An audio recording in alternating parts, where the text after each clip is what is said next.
Check,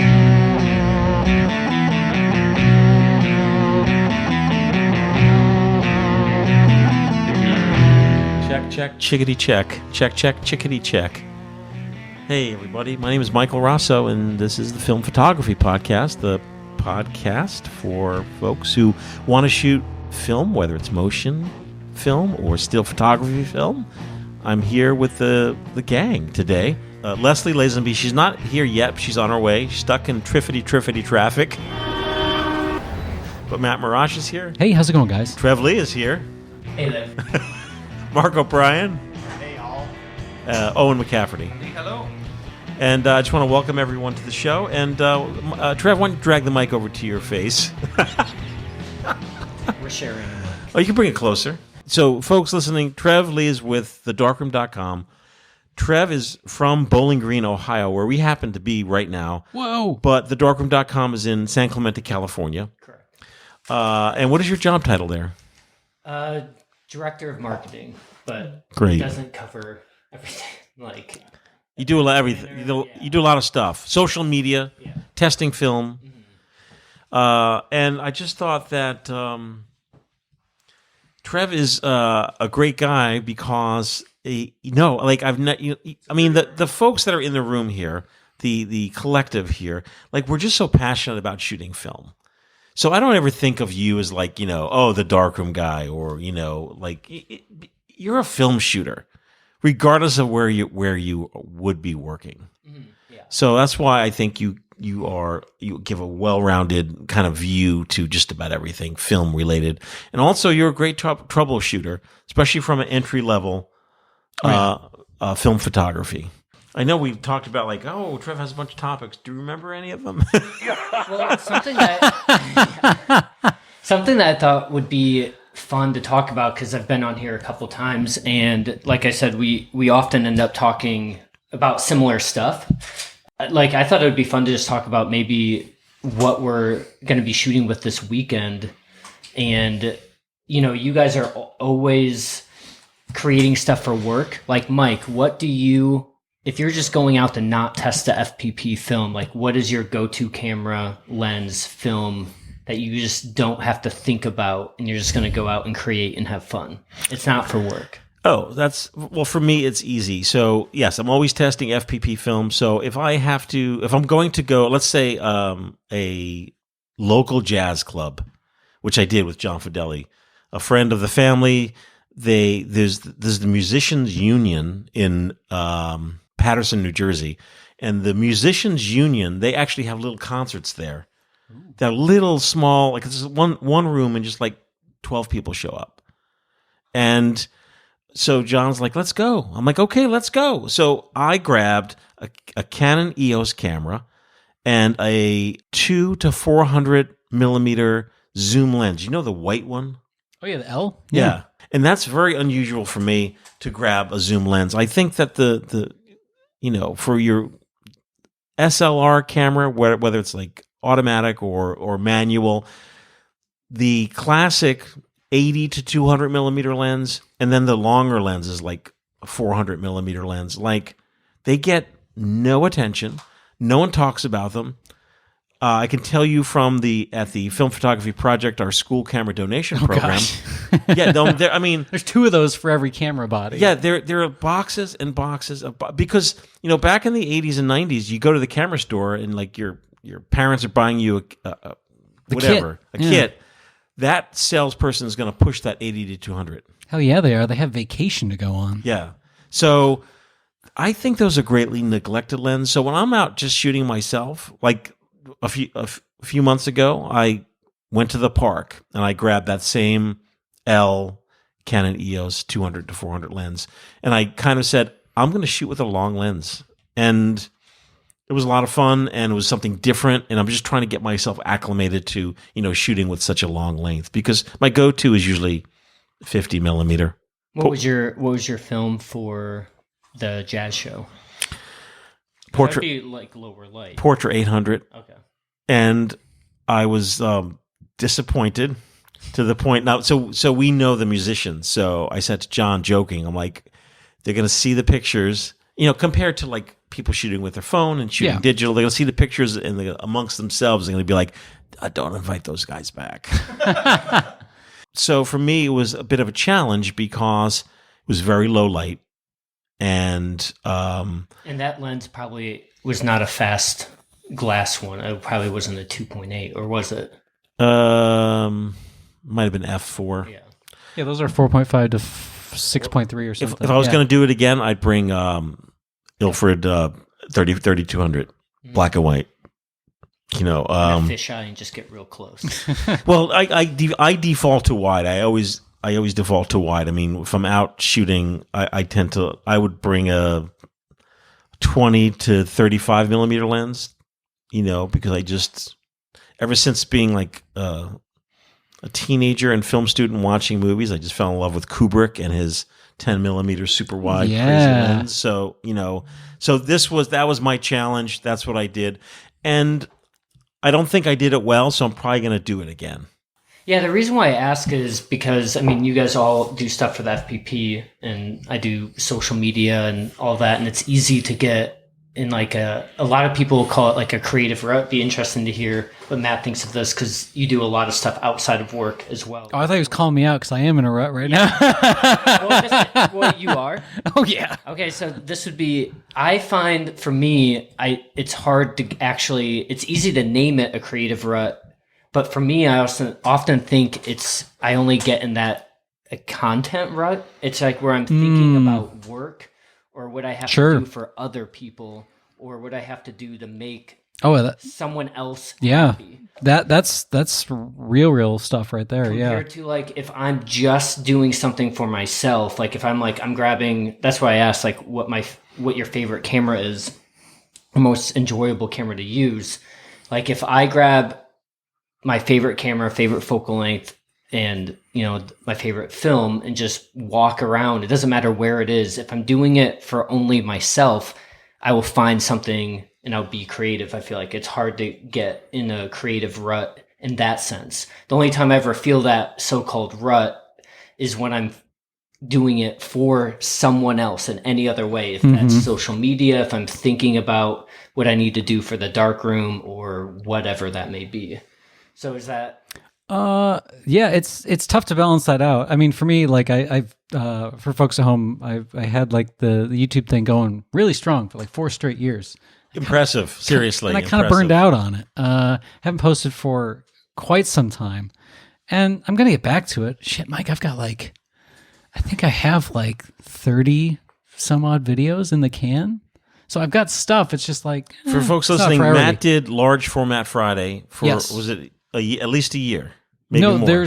There's 4 seasons on there, so about 4 years of it. And it's an entire soup to nuts. If you're getting into large format, soup to nuts, go watch it. Just go through the seasons. YouTube. There's playlists. They're organized by topic and order of how you would learn it. Yeah. Yeah. Thanks. But you're done. I mean, what do you do after that? You it's had tough. a plan, you did it, you executed it, and now you're done. Yeah, initially, so the whole reason I did it was because I was tired of answering the same 7 questions every month, both at Midwest Photo and in my personal life. So I was like, you know what? I'm just gonna like throw this into a video because it would be great if there was kind of a not crappy tutorial, and some of them are crappy, but there's, do you find there's good yourself stuff. you get an email and then you just send them to that episode? I literally send them to the playlist. So Okay. and it's the letters are so great. They're usually like, "Oh, fan of the channel," and I'm like, "If you saw the videos, you would know it's in there." But no, then I'll just kindly send them tag them the video, the relevant video, and then the timestamp that they're looking for. So it's great. But to answer Trev's question, yeah, content can like burn you the heck out. Yes. And I've even noticed when shooting like FPP test film, so when Mike is usually really gracious enough with like time frame, and he knows that like if it's going to be a last minute thing, it's not going to be good quality. So Mike usually tries to give me good lead time on like the movie film, so I can actually do some like home movie stuff and like wait for the occasion that kind of matches it. And then I can do something a little bit more genuine. But what I found for me personally, because I've been doing a lot of digital stuff, mostly like product and ad work, which is like really soulless. It's hard to make that fun. Paying bills is fun though, so whatever. But what I found has brought me right back out of it, and Mike's gonna, be nodding left and right on this. Polaroid. I get my Polaroid SLR 690, and a 20 pack of Polaroid 600 film. I know it's not perfect, but it's got I love the look of it. It's just the right amount of retro and good depth of field, and I don't have to think as much. So It's true, and I'm amazed and shocked at the. No, I'm serious. At the when you see Trev, when you see the Polaroid, you're going to be like, "Oh my God, they're amazing." And in the history of FPP, I mean, there were shows we were just like all Polaroid. What happened was, and the craziest thing is like that when Polaroid reps actually came to FPP, we're on a show the day after, like we just stopped talking about Polaroid. You dropped we it. haven't talked about Polaroid since. We keep trying to bring it back, But Matt has like I'm too busy testing other stuff and shooting 35 millimeter and shooting movie film. I have sadly forgotten instant photography, like personally. But Matt, I'm so thrilled. Like he jumped back on it passionately, and like he's applying it to jobs like shooting a wedding and like adding Polaroid. Like my mind is blown. Like because you're attacking it so passionately and the results are so good. Oh, thank you. And really quick, for every one awesome Polaroid, how many do you have to shoot? 2.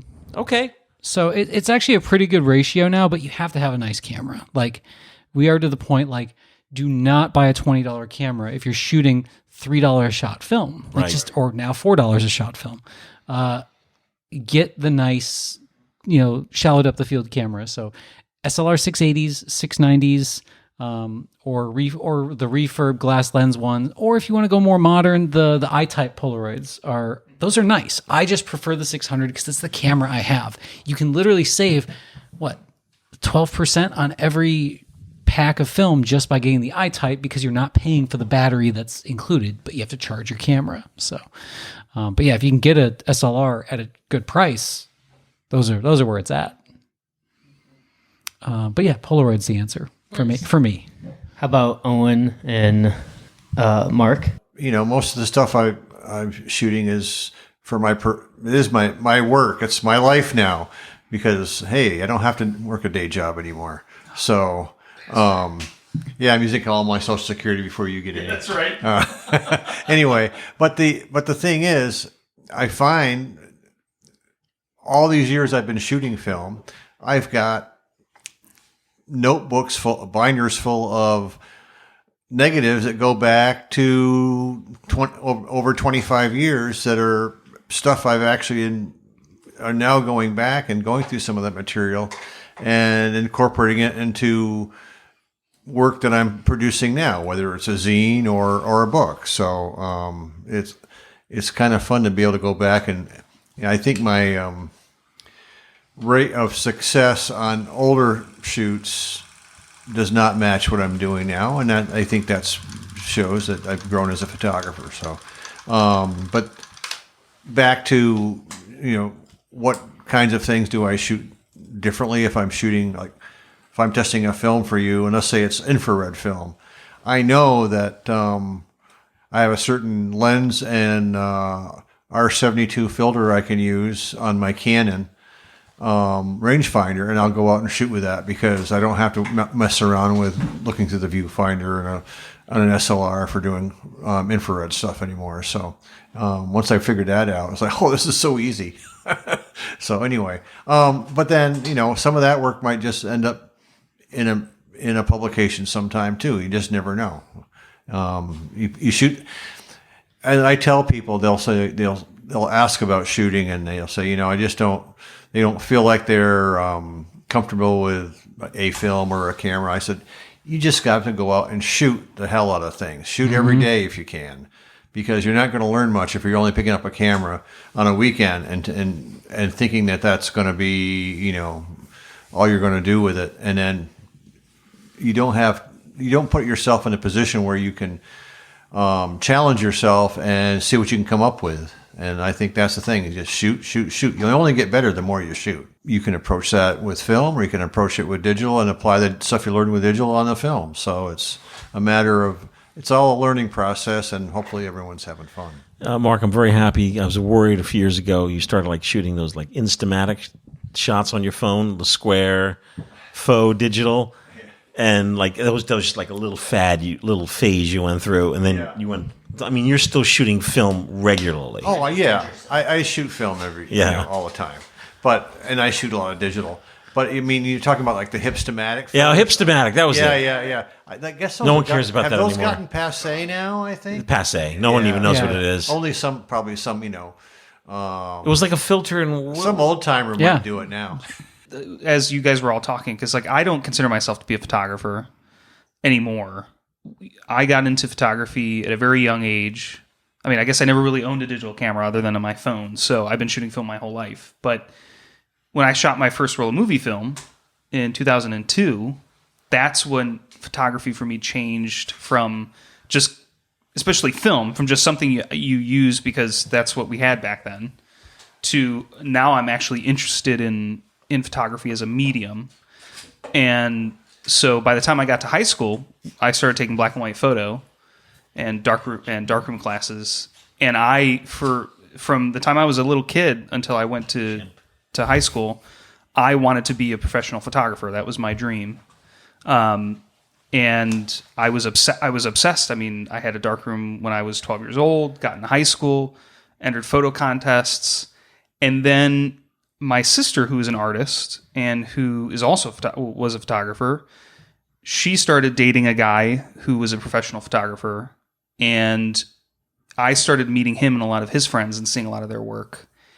And I was like, well, crap, like my work isn't anywhere near as good as these guys. Like it's just not. Like here I am thinking I'm going to be a professional photographer. I've been shooting film, by the time I was in the darkroom, like I was helping the teacher. I knew how to do all this stuff already. And so I thought that I would be a photographer. And then I met all these professional photographers and I was like, shit, I can't, I'm not a photographer. I don't have this artistic talent. I just don't have it. I still to this day don't have it. But so, I literally threw out my entire portfolio of negatives, threw everything out from high school, which I regret now because there were there were some good shots in there, but and then I didn't shoot film again. I didn't shoot anything until college because I started listening to the FPP. Get out of town. Yes. So then I started getting back into it, but it was a completely new experience because when I kind of realized, well, I'm not really a photographer. I don't have the talent, but I still really love shooting. And so because there's no pressure for me to make it's take, by the way. It's not make photos, it's take. Okay, just set that out there.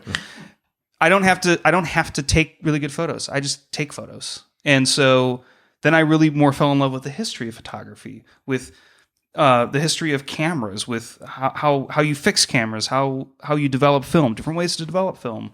And so when I let go of this aspiration to be a photographer, then I actually started to enjoy photography again. And the FPP was a big reason for that because this show was about geeking out about photography, and it didn't matter whether you're good at photography or bad at photography. And it's one of the things I loved about the film photography community, although personally I think some of this has changed a little bit.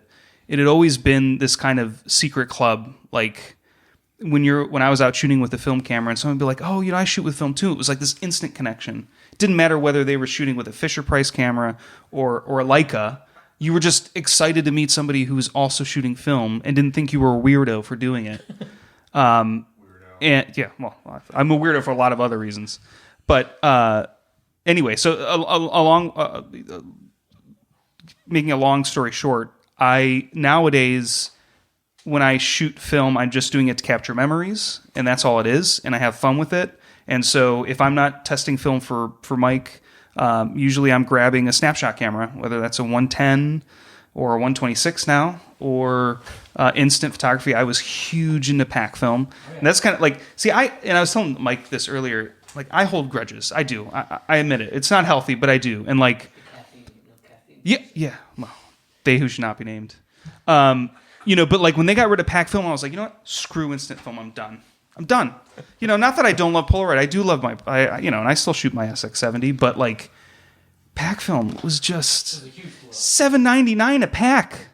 It was amazing. And the film was, everything about that film was perfect. It was everything artistic. You could reclaim the negative. Yes. You could do the roller trans. Like it was such a dream. I have dream albums format. and albums and albums of that film. Anyway, so I just approach it as I like taking pictures, and Sometimes I take a good picture every now and again, but I don't really approach it, because it's not my livelihood, right? Like it is for you guys, professionals. So for me, I'm just kind of the idiot shooting film and having fun. No, you have the right requirements though. As soon as you were mentioning you felt, you kind of felt like you didn't have it. You have the imposter trait, which is good. That means you're creative. That's a good check. You feel like you're an imposter? Great. So does everybody else. That's creating. He's also Owen is selling himself short because like he's developing his own reversal black and white film. That's not an art though. That's a science. Okay, It's not. Fair You enough. know what I mean? Like, But how many people no, are doing it? Not many. Fair, but Okay. like, I can give you a sheet of instructions and the equipment, and most idiots can figure it out. Right. It's sort of like printing. Like printing in a darkroom, that's an art. That is, and I don't have the artistic vision for that. I can teach you how to process film. I can teach you all the different methods, Right. and the science behind it, kind of. But if you're saying, well, how do you take a good picture, Owen? I don't know. I don't know. Use AI. Okay. Just kidding. Okay. We'll take a break and we'll be right back. By the way, Is this the Trev Lee show? Do you have any closing? oh, thoughts I'm so sorry. on that Trev, segment? closing comments on this segment. I mean, well, do you want me to choose what film I shoot for this? Oh, we didn't ask. Trev didn't talk about what he likes to do. Did you? Oh, you did. Oh, do you want to talk about? You want to talk about those films? Well, yeah. you sent me. We'll talk about it after the break, though. You want to talk about? Okay. So the break. So Owen and I have discovered that there are reel-to-reel radio spots. Hotspots. Kodak hotspots. Kodak hotspots. They're on reel-to-reel tape. They were used in the 1970s and 80s, and they're radio spots. So they're not. We've been rolling in spots forever here on the FPP, but most of them are TV spots because these are audio. Radio spots. They're different because they're designed for the radio. So we discovered them. We just started talking about them. Of course, anything anyone sends to me is a 2-year gap. Like if you send me something, it takes maybe 2 years. There's a guy. You're even like that with text sometimes. I won't drone on. There's a guy who sent us his own like homemade 126 perved film. Not Ian Fleming. He did. He had to wait 2 years. There was another gentleman. 2 gentlemen sent in their own perf film for us to experiment with. It took 2 years for us to get to that topic. So 2 years ago, Owen sent me these radio spots. He bought the tape, reel-to-reel tape, encoded it, sent me the WAV files, and they just sat. Even though we were doing the show throughout the last 2-3 years, until you mentioned it? You're like, oh hey, these radios. Like every week I'd be like, hey, did you use those spots? Nah. So we rediscovered those spots, and then we went to the eBay and we found more spots, and we're like, oh my god, these are great, and that's what we're going to listen to. Okay, fella, now we all know about the reliable, dependable Kodak Instamatic X cameras, but there may be some people out there who take them for granted. So here's your assignment. Remind everybody that Kodak Instamatic X cameras are easy to use and take beautiful snapshots or color slides, even flash pictures just by popping on a magic cube, and remind them they're dependable, reliable. Oh, okay. I think I've got it. Get your hat, George. Red hat, popcorn. Here you are. Hold it! What's all that got to do with it? Tell them about the cameras. Yeah, but what could tell them better than all the old reliables? Come and get your red hot, dependable Kodak Instamatic X cameras. Ask from, we've got them. Hey, we're back. So Trev, you working on a little project? Yeah, so I had you send me your 3 400 ISO black and white film stocks that you sell. Right. By the way, folks, before we get into the segment, before we get like hate mail, filmphotographystore.com is our online store where we strive to offer film at the lowest possible price. It's as simple as that, folks. Nowadays, in the year 2025 and beyond, that store pays for this podcast. So even though this is not sponsored, I'm not ashamed to say, if we have a film and we do a lot of research with these films, we shouldn't be ashamed to talk about it. We just talked about how we are like sacrificing part of our creative lives in order to test this stuff so we can offer. Right. It's also a lot. This is all a labor of love. Right. None of us, We're not getting the cut checks. No. I mean, most of us are doing all the work for free, Mike pays me to come here. Right. except for Trev Lee. We He's have not to pay paying him an us. appearance fee. But Mike works, because I know you don't like to talk about yourself, but Mike works Monday through Sunday. Like, seriously. And he's there till, Yeah. Oh, yeah. He's the first one to come in. He's the first one True. to leave. True. And he touches every part of the business, and he True. does it because he loves it. True. I know if I call Mike and it's before I can call him early because I know he hasn't had his coffee yet. But if it's too late, I know I can't even call him until later because he's hand rolling film. Right. right. True. Every other part of the day. He's Yeah, in the dark. he'll call me, and I can hear Columbo in the background. True. All true. So I think that just to put a bow on it, like anybody who's in the film business, the margins are slim. Like there's not a lot of money to be made. Right. Mike's not doing this to be a millionaire. No. He's he's doing it to provide a service to artists, which is making film more available, making it cheaper. And so, yeah, in other words, if anybody gives you any crap about this, they got to answer to everybody here at this table. Right. So, Well, thank you very much. And having said all that, once again, thank you. I sent some films to Trev. Yeah, no, so well one thing I was going to bring up is, and we talked about this, Mike, earlier a couple weeks from now, we're talking about or a couple weeks ago talking about like the most developed black and white film in our lab, and I was like, well, it's obviously Kodak and Ilford. Ilford are the top two, but for number 3, it is FPP. Oh, like it overall FPP. Yeah, overall. Like all the emotions. I mean, we get if you're gonna add in color, CineStill right. and Lomography would come in there, but I see whenever I'm in there, I see more FPP and black cool. and white than I see. So I mean, like we develop a lot of FPP film. You see a lot of Frankenstein. Yeah, thanks. Frankenstein is the number one monster, by the way. Yeah, Frankenstein 200. we see a lot of it. Oh, here comes. Oh, this is Leslie. great. Just like the old days. Remember the old days when like it was just like a free for all round table? No. Yay! That's the laser we just walked in, folks, and we'll be right back. Rolling another hotspot. Happiness is a memory that lives on and on. The story is told in the pictures you hold, though the moment's gone. Oh, the times you treasure go by so fast, but pictures by Kodak can help them last. No one tells a story the way we do, Kodak and you. No one tells a story just the way we do. Okay, right now we're going to do a letter. hey, okay. What do you got? You ready? All right. Yeah. So we got a great letter in from Josh Rauhorst, or Rauhorst. I'm not sure how to pronounce his last name. And he says, "Hi. I was wondering if your team ever experimented with bleach bypass using the FPP C41 chemical set and Kodak Vision film. I was thinking of doing some short rolls with different bleach times to test it, but I thought I'd reach out first before wasting film if you've already tried it.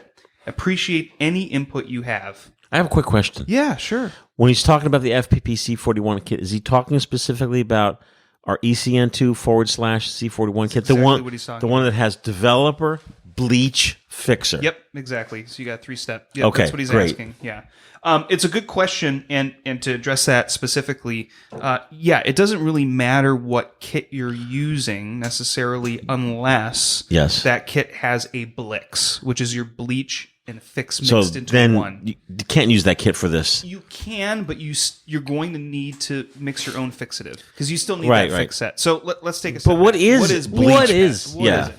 So way back in 1960, there was a film made by, and I'm probably pronouncing this wrong, so I apologize. I think it's Kan Ichikama, and he had a film called Her Brother. And he was really inspired by the 1956 color version of Moby Dick. Because Moby Dick was shot as a dye transfer color film. So it had this really sort of washed out color look because it's a dye transfer on a black and white film to give you a color Interesting. look. And so Kan Ichikama really liked that look, or rather his cameraman did, and so he wanted to reproduce it. And they figured out that if they did not use the bleach step in the process, in their C41 process, that they could achieve this sort of washed out color look that's very unique. And if you're saying, okay, that sounds really niche, and like I don't even know what you're talking about. Well, You've seen it before. You've probably seen it before. If you've seen the movie Saving Private Ryan, 1998, Steven Spielberg. If you've seen Minority Report, 2002, that's Steven Spielberg. Fight Club, 1999, or the movie Seven, 1995, which I think was Morgan Freeman and somebody else. Really, that's Bleach Bypass? Bleach Bypass. was Now, also- I should say Seven, right? Some of these films, the entire film isn't done with bleach bypass. Certain scenes. But certain scenes. Yeah. Saving Private Ryan, however, I'm pretty sure that whole movie is bleach bypass. Like It's- the opening scene, maybe. Bleach There's Bypass. a lot of it. I know a lot of that The film. opening is- beach you- scene. Yeah. You see this bleach bypass look a lot in when you're doing flashbacks in a film. Yes. It gives you still got a color picture, but the film, the colors look sort of washed out and kind of flat. But you're still getting some color to it. It's a very unique And there's look. often like a predominant color shift Yes. in that too. Yes. A lot of the movies you described them like green, green, Yep. green. Right. That's kind of the you trend at the time, Exactly. yeah. You notice the green, especially on indoor shots, not so much as on outdoor shots. Yeah, outdoor shots get washed by the Right. daylight. Yeah. So this gentleman, who's this from? This is from Josh Rauhorst. So he wants to take his Vision 3 film, or any color Any film, color film, right? But Vision and 3 get that look. wants to get that look.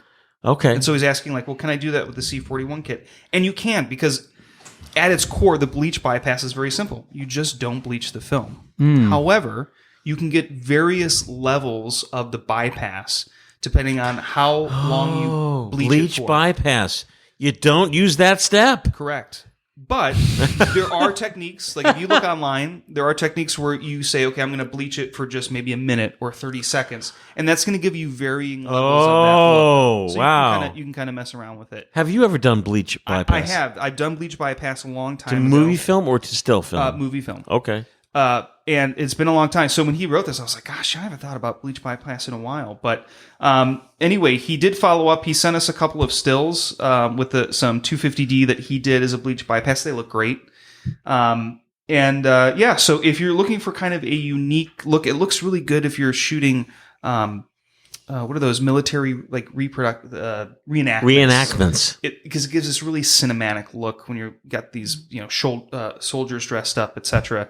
So if you're looking for kind of a more historical period, period look, it's a really great option, and it's simple. If you develop the film yourself, and depending on the lab that you go to, now I don't think like a darkroom.com does bleach bypass. Maybe That kind of falls into Trev. that kind of falls into X Pro, but also eliminating something from a machine process usually means having a dedicated machine.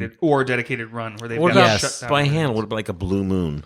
That's what I was just It's going to say. much easier by hand. Yeah, there might be Yeah. some labs, smaller labs. If you and just ask them, let's say, hey, I've got a roll. I want you to bypass, or I only want you to do 30 seconds, or what have you. But So yeah. if I have my kit, I develop as I would, bypass the bleach, don't use it. Yeah, Go don't right use to the bleach. fixer. Go right to the fixer. That's and, it. and that's it. That's it. Wow. Yeah. And then if you don't like those results, or maybe they're too stark, you can try a 30-second. Right. 30-second. And by the way, if you Google bleach bypass and the film you're shooting with, The Google. Vision, etc., You can see what it's going to look like. you can see there's lots of blogs on it. I mean, but this is not like a secret topic. This has been around for a long time. Yeah. Right. So, but it's it's surprised that we never talked about it on the show. No, never, ever. Yeah. No. But it is a technique, and it kind of like it hits all of those. It kind of hits a little bit of everything. It hits the darkroom aspect. It hits the someone that's playing around with color grading and like the look of their shots. It's just it's an easy way to get a unique look. Yeah, it is, and it's like it's not technical. You don't, No, it's not like it's as technical as you want to make it. right. Yeah. It's not like you're saying, oh, I'm going to learn how to dodge and burn when I'm enlarging or printing a photo. That's this is easy. You're just bypassing a step. So, Well, all right. Thanks. hey, my pleasure. We'll be right back. Okay.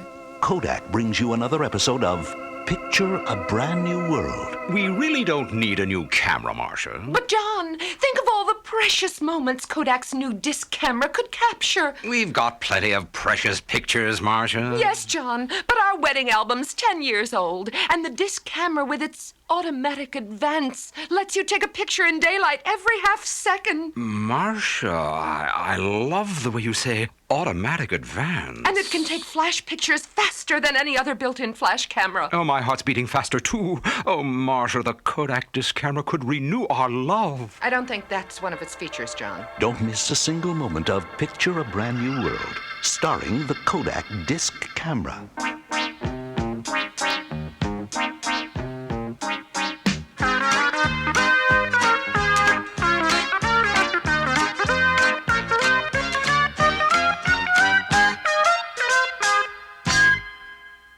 Hey, we're back. We're talking about hotspots again. I don't want to say this. Oh, okay. When I worked at a radio station, I used to pilfer things off. Actually, too, when people would bring in old videotape to me for me to convert.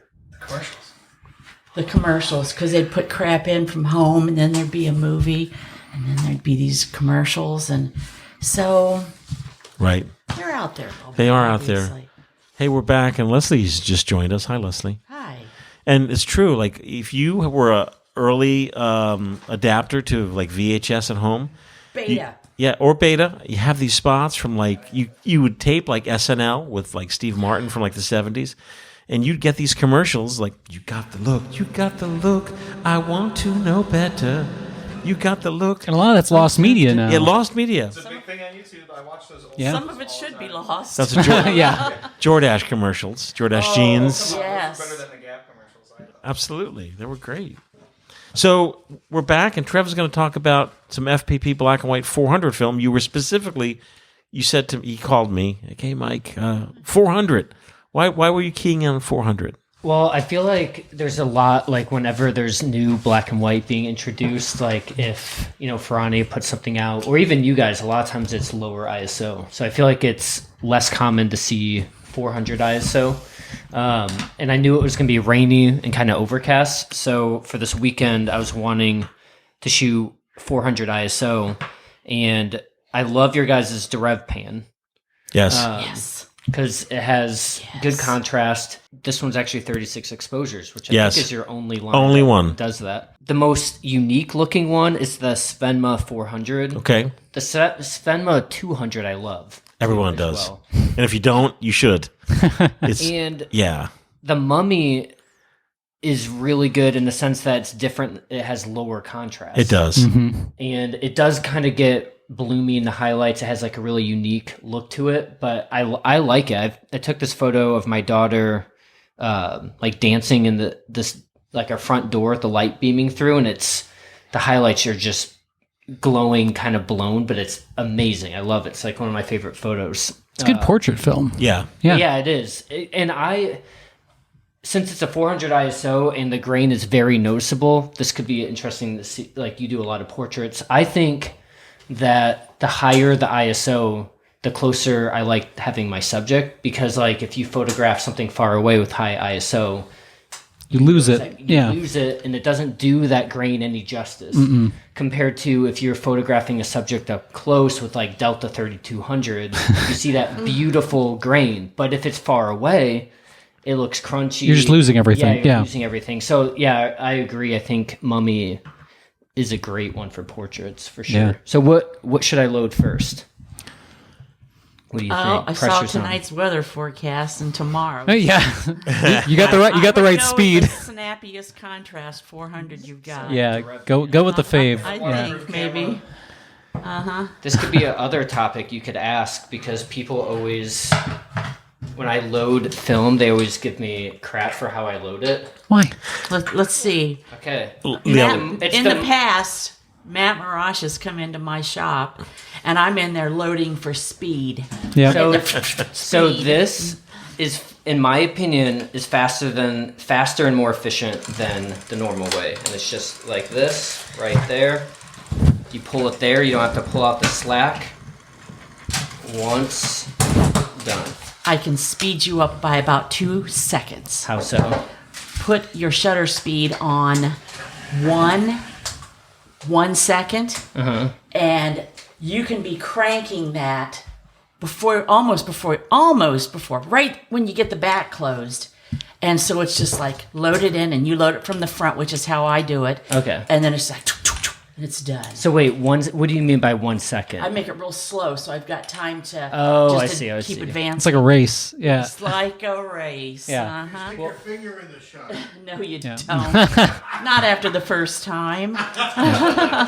It's funny because I always have people that that's how I've always loaded it, and everyone's always going from cartridge to later. The manual will tell you to do that. But you have to pull out slack. Yep. And You have to, sometimes they reach their fingers underneath, and there's the shutter. That's where the issue. Yeah, and then you have to take out that slack so that you advance it more. It's, Anybody that gives you crap about that, just send them a video of the late 80s, early 90s news, sports, and IndyCar coverage. The poor kids that didn't have the motor drive cameras, you can see them doing pull loading like that. They're just racing that stuff through the. It's way. Yeah. Remember, it was 2 years ago when it was this funny thing that they would do on Instagram where people would time who could load their Leicas faster. That's all they've got, man. They've all got too much money. No, but we were in Atlanta for one of the KEH Darkroom meetups, and Matt Day, and Jonathan was like, "Wait, I'm gonna film it," and I was like, "Can we race?" And maybe he was on a slow day, but I beat him doing it this way with the SLR. So there we go. It's I do it. So, Matt, if you're listening, I'm still open to a rematch. I'm still faster loading my Hasselblad than a 35, but that's just experience. By the way, so Don't these quit your day job. the FPP films, they don't. I mean, the buzz is Portra 400, Cinestill, they are very much underground, and when there are real winners, and I think Trev, you did a really wonderful job, kind of in a nutshell, saying, "Oh, Mummy's low contrast and it's good for this." Derev Pan is snappy. We don't even do that. You have a better perspective. I think you shoot FPP films regularly more than we do. I do shoot a good amount of it. Yeah. I mean, I enjoy. I think I would say the Derev Pan looks like the most modern type of black and white. It could be more comparable to. It's not as fine, but it's more comparable to a T-Max, something like that. Compared to it's more clinically sharp compared to Mummy. Is I don't know. Yeah. No, I know what you mean. It's got a more linear response to it, and it looks pretty snappy, doing nothing special. Whereas the other films, they're going to have a look baked in, and it's worth shooting a few rolls to figure out. Tonality-wise, though, I think Svenma, depending on the light, I noticed when I shot it in Columbus last year that when there was direct sunlight, skin tones can go a little bright, a little hot. In the reds, it's got that extra red sensitivity. Yeah, so it's a little bit more sensitive. In low light or in even light, this film really shines, I felt. But I had to be really careful with all the Svenma film, especially the 64, which is...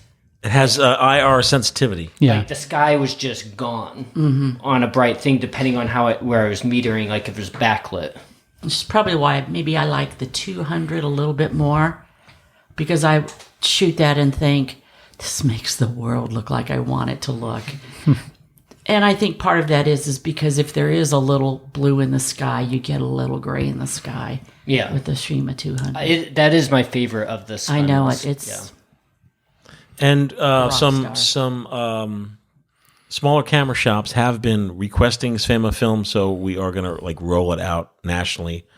Ooh. And you always know film if it's rolled out nationally because it has a UPC code on it. Okay. Non-UPC code films are just FPP only. Which ones do you have national? FN64 is going. So these are going. FN64, which I love. Svenma Photo 100, Svenma Photo 200, and Svenma Photo 400. I'm saying it wrong. I've been saying Svenma. Well, we've called it everything. We used to call it Shmina. Shmina, yeah. For 10 years, we call it Shmina. Yeah. But 64, 100, 200, have IR sensitivity to them. 400, I don't think as much, if at all. I don't know for sure. I don't think so. Yeah. When I tested it, I didn't. You didn't get any, right? Yeah. For whatever reason, I don't know why. So But it's probably a lot less common too with 400 ISO. You don't see as much IR No. sensitive higher ISO. yeah. There was only one good one. There was only one good one.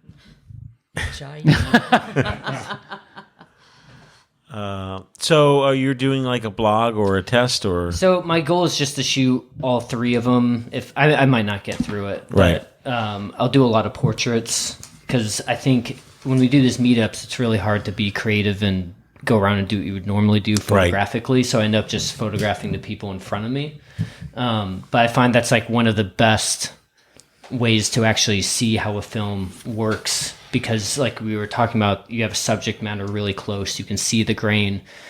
I like backlit portraits, like I like metering for the shadows and like having nice like bright background, stuff like that. So it actually is good for like testing out the limits of film and seeing what the latitude is, because I've done that with Mummy, which has lower contrast and handles that a lot better. So I'll probably just post it on Darkroom and just have fun with it. Plus, I like black and white in the sense of like it just strips out the need for control when it comes to like color and like subject matter. It's just like black and white. It is what it is. Like you just photograph stuff. You get to eliminate a whole element of color. Obviously, reds and like different. Color They have influence differently, but yeah, that's part of the mastery though. And black and white is like, of course, Leslie taught this to me. It's like, it's the skill you want to learn first. Like if you can master black and white and really figure out how to push it around, then add in color, you're going to be so much better prepped because all those tools will transfer. Totally. And exposure. Because I mean, if you underexpose black and white, it's way worse than underexposing color, because you see the color in the shadows. It has that to separate. A shift. I disagree. Really? Yeah. I mean, I can only go by what we. Leslie will disagree because she's got all the crazy formulas for doing wacky shit to film. You met my wife. She's very fair skinned. Yes. If you underexpose her in black and white, she will not look good in it. But if you underexpose her with color, She'll turn green. Well, yeah. purple. It depends on how much you're underexposing. It depends. For me, it's the color cast you get in those Yeah. shadows. True. Which I'm is talking probably like a little one or two easier stops. to fix. Yeah. Then, yeah. This reminds me, Mike, if and when we ever talk about color casts and color balance, I think yes. Les is going to be extra triggered when we talk about that stuff. Oh, okay, yeah. And most recently, the most recent film that we've been testing is the Shang-Chi, which, by the way, I mean, we now know it's 200 ISO film, but its box spec is 400, and the test shots that have been coming in. Greg Tamura has done a bunch of test shots. His shots at 400 kind of look like mud. Yeah, I shot at 100. Oh, how'd that come out? I sent you some. It turned out great. He won't get it for 2 years. That's what I said. He said he Talked about the Rasso lag. Oh, yeah. Leslie knows it. Oh, I know it. So for the folks at home that have something... Find the ideal Christmas present, and then you go there 9 months later, you say, "What'd you think of that, Mike?" He goes, what? And he went and dug it out and looked at it because he hadn't even Right. Yeah, I remember that. Yeah. But nothing gets wasted. No. It just there's a leapfrog. Exactly. But yeah, I would say 200 is the Sweet spot. Because I shot it when shortly before you released it, and I was like, you need the more light the better. What made you think to shoot it at 200? Whenever I'm testing black and white film, that's not like a staple like Kodak or Ilford. I always find drop it by a more stop. light the better. Yeah. Like there's less predicted. Like Ilford for me is the most predictable. Like I just get it. Like it works for me really well. And Kodak, like T-Max and Tri-X, for the most part, I get it as well. Like I know how it's going to respond. Right. But if I'm gonna mess up, I want to err on overexposure rather than under. So like whenever I'm testing film, I always open up at least a stop. Okay, fair enough. Because you rarely blow out like it's hard to blow. I mean, like if you're one stop over, you're not going to blow it out. But if you're one stop under, you'll notice. Right. Yeah, you'll see that mud. Yeah. So, hey, gang, folks at home listening, we're going to wrap this particular show up. We got more coming down the pike. And even though I announced at the beginning of the year, like, oh, there's probably going to be less podcasts, it's going to be probably more than ever this year. Psych. Psych. So, I want to thank everyone for stopping by. And we're going to be back super soon. And we're going to roll in what? Of course, Kodak Hotspot. And we'll explain to you. The radio spots. Radio spots. Oh, okay. They were called hotspots for the radio stations. It's a really good name, and they though. They came on reel-to-reel tape.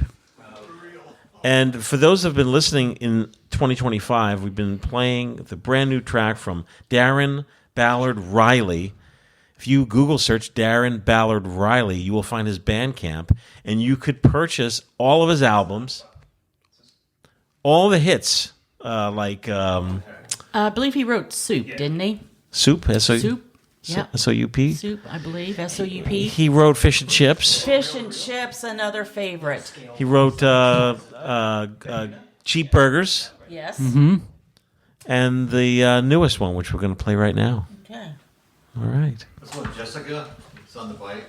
Oh, Dead Jessica? Jessica's No Pockets? There's No Pockets. No Pockets. That's a classic. Last time I was here. All right, we're going to go, gang. Hanging around for the summer, waiting for light to return to the skies. These early nights, such a bummer. Waiting for life to return to my eyes. Maybe I'll go, maybe I'll stay, maybe I'll.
It's all in the past now.